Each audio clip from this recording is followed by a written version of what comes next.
Welcome to the Cameron Roger race highlights for round 3 of the FSR Pro season. My first race of the season.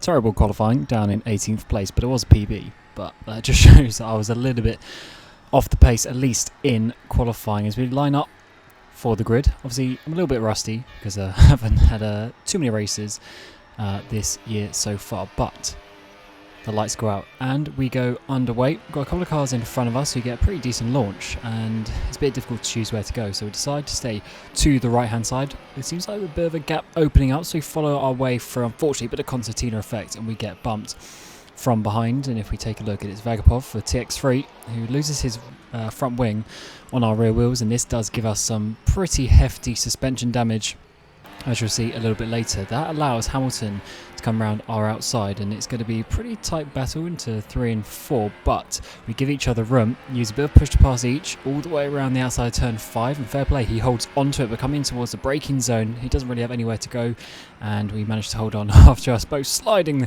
and snapping on the rear.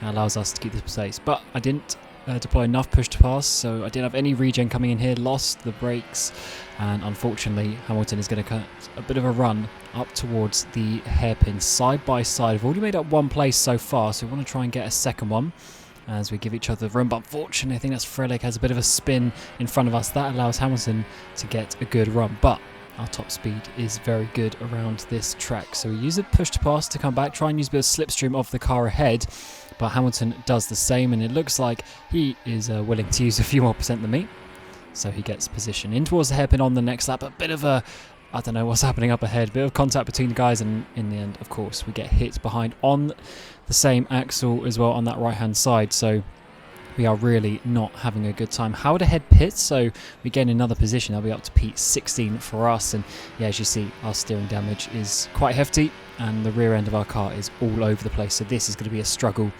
with the strategy. Lap 4 now, and Hamilton makes mistakes, so we get him and Frelick, very nice, up towards P14 already.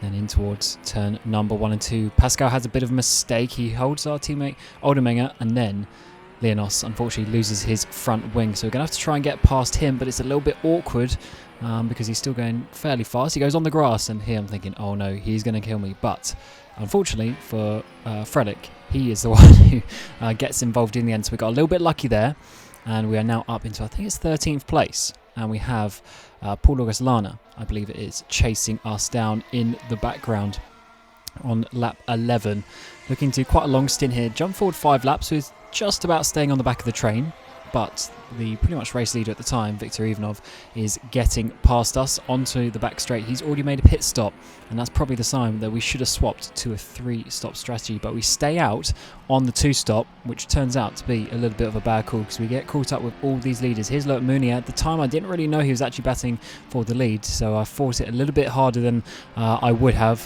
if I knew that situation, but he gets past us, we lose a little bit of time.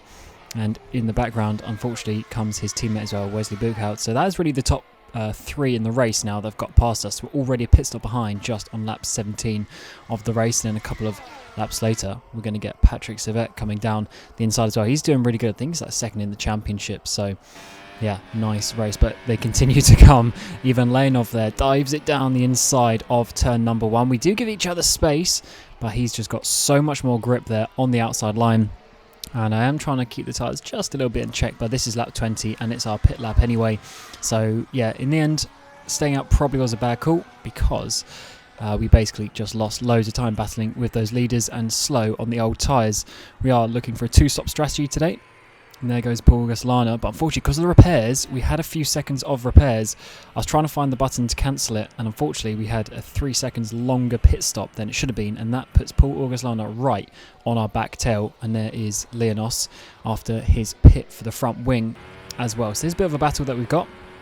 But here we go, lap 21 on our out lap, and Lana's going to go down the inside, make a bit of contact there, so I try and get the switch back. We managed to do it actually, but he uses a lot of his push to pass, but once again, our top speed is very good around here. We pretty much had the lowest wings of anyone, and that meant that we could come back. But of course, he gets the DRS and he's going to come down the inside in towards the final chicane, but he's got to go a bit deep, so we're going to try and get a bit of a switchback, but I also just clunked the curves a bit too much and we can't do that one. So next lap 22, couldn't get him that time around, but he has a bit of a bad run through that final chicane, so we use a bit of push to pass. We put some pressure on him just to see what happens here in towards turn 1. Look to the inside, don't really go for the overtake. He does break a little bit early though, so there might have been half an opportunity there, but not that time around. Lap 23, we catch up to Matt Tewson, who I believe hasn't made his stop here, so he's a little bit slow. So I want to use this opportunity. So have a bit of look to the inside, and Lana actually doesn't break that late at all because he's blocked a little bit. So we come past a bit of contact, not ideal, but we get an awesome opportunity here to make up some places. So I make sure I get past Lana, and then Tewson leaves the door on the right. So I'm like, okay, I'm going to go through, hold the push to pass down, hybrid deploy, and we get that position back. We're actually doing pretty good at this point in the race, but unfortunately we have contact again, and I have to say, yeah, that was just a bit needless, and my car was absolutely toasted by this point. Already was, but then as you see, we try and pull away from Lana like we did in the first stint, but unfortunately I couldn't quite get him out of DRS, and he just gets pulled back into it. Then I make a couple of mistakes, the rear end's all over the place, and we almost go into the wall there as well. That puts Lana right back on our tail. As you see though, we are in the battle really for P11 as it stands. We slide into there to turn 1 as he's starting to put some pressure on, but again we pull a bit of a gap, but then again I make a mistake, but he follows me into the wall. I do not know how he didn't DNF or lose a wing or something from that one. A little bit lucky there from him. Once again, rear end all over the place as we're getting into the latter parts of this stint. So he decides to go down the inside now. He's got the DRS as well because the detection zone's miles before the zone. It's like, right, let's do a bit of a cut back. We couldn't quite do that. He defended pretty well on the apex there. So I'm like, I can't let him get ahead. So we need to go for this. We use the push to pass. Amazing top speed again in our car. So we go to the outside, and even with the DRS, he was not able to really have a go. But he does keep it up the inside there, and unfortunately he just misses the chicane, but so do I, and he ends up in the wall losing his front wing. So let's take a look at another angle from my car. Go to the outside, he comes down, pushes me over the chicane, and I mean, I can't really do too much at that point. I am trying to turn left, as you see it, as I come towards the braking zone. I do have my car ahead. He brakes later though, dives down the inside a little bit, and he is coming a bit hard. As you're going to see, he slightly locks the rears. I'm already turning in, but that's just, you know, part of the nature of the corner. I go over the little yellow curves, but they're still quite big, and unfortunately, yeah, I mean, I can't really fully turn left there, otherwise the car's spinning, so I'm doing my best, but yeah, he ends in the wall and loses his front wing. So that battle was over, and I'm not going to lie, I was a bit disappointed with that one, because now I'm on my own in the middle of nowhere. We've completely lost the train ahead because of a silly little battle over nothing, and yeah, that's just how it goes on, unfortunately. A few laps later, and we have Kevin Morville coming in behind us. We both have one stop left, but as I said, my tyre's absolutely done, and he's still looking pretty racy, so he gets past us, but we do pit earlier, or we are going to pit earlier, so we will get the undercut, and we will be seeing him a bit later on. P11, lap 40 coming in, and I did like this pit entry actually. Only went down to 79, back on the throttle up to 80. Perfect pit entry, I would say. And as we enter onto our medium compound tyres, you can see there Lianos in the background. We managed to pull away from him despite battling with Lana, and he will also be a threat for position later in the race. We've got to defend. We're in P10. We've got to defend from Morville and Lianos to the end of the race, but Morville is on slightly better tyres, and as you saw, my car is pretty damaged, so it is not my proper, full race pace.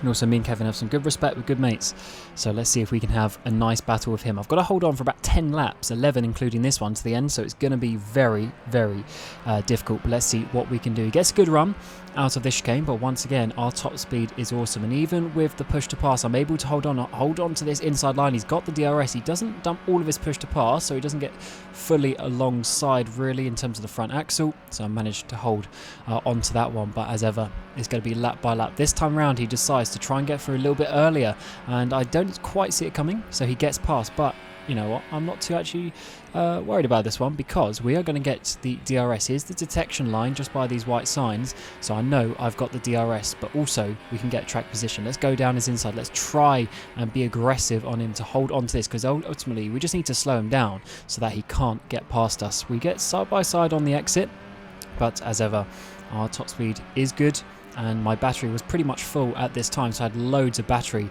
to dump, and I don't even bother defending it, because I just know I'm going to have the top speed to hold on. So we're doing a good job. That's a couple of laps down now. We just need to be continuing this. Unfortunately though, my rear tyres are starting to go already with me pushing a little bit. So this time around, I defend him off. Well, I probably should have let him go then, got the DRS like the previous time, but I was feeling confident of holding on to it at this point of the race. And as we come into the hairpin, I'm going to do a bit of a later apex, stop and getting the undercut. It works pretty well, but what it actually does is it causes a bit of a gap, and he actually gets a bit more overspeed because he's in the slipstream now. So by the time he gets to me, he's going to be, quite a bit high. About 325, 330 by the time he gets around me. This time using the push pass, side by side, bit of contact between us. He goes over the chicane, and he is then going to slow down and give it back to us. Contact, in hindsight, probably avoidable, and I wouldn't have been too annoyed if he just carried on there, but he's a nice guy and he lets it back. So let's continue this. Lap 51, we've still got a few laps to go. We can definitely hold on to this if we keep doing this. The issue is my rear tyre is absolutely gone. He uses his push pass this time around. He tries to get me into the hairpin. Side by side we go once again, try and get a slightly later apex to stop his undercut, which he does, but he has a bit of a wiggle, and that actually helps him because he gets even more of a slipstream boost this time around. I'm absolutely dumping my push to pass, everything that I've got, holding it to the inside. He's coming a little bit late. I go to the middle of the track, but he actually keeps it on the inside there, side by side in towards the braking zone, and he is going to make that easy because I'm going to come back. No, I slide on the exit as we go side by side in towards turn one. Let's see that one again. Oh man, I was so close to getting it, but just sliding it, a little bit too eager on the power. And we are side by side in towards turn one. I know I can't let him through because if he goes on those fresh tyres, he is going to be absolutely gone.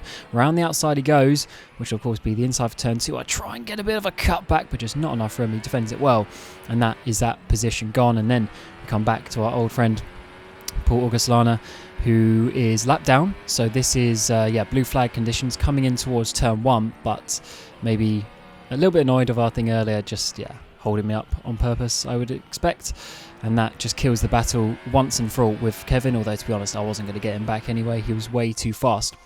So then we come on to the final lap, and look who's caught up. Giannis Lianos, of course, he had a pit stop for the front wing as well, and he's still right next to me, just showing how bad our damage was, how bad our race pace was. I just need to hold on to it. But unfortunately, coming here, I think he might have just been inside my detection zone. So I'm like, right, let's push into this hairpin and use the push to pass on the exit. But unfortunately, I brake a little bit too late, lock the rears with the regen. But it actually helps me because it means he can't get on the power. I managed to save it pretty well, actually. And I've got loads of push pass to dump. So he can't get me into that final chicane, and we come through P11. But we are almost a minute off the lead. Such is the way of the race. It was pretty much a carnage-filled race. Loads of cars having issues. That's why ultimately we could get that P11. And just a bit of a disappointing race. I only really had those two big battles and just loads of contact at the beginning of the race. So that really just screwed up my pace. And as I said, my first race of the season, round 3. I'm a little bit rusty, so just need to I thought this was quite funny of Giannis not realising I was going slow, hit the back, but it's all good. So I just need to get a little bit more racecraft, and in hindsight, not get so wound up in those battles, because especially the one with Lana, I probably could have handled that a little bit better.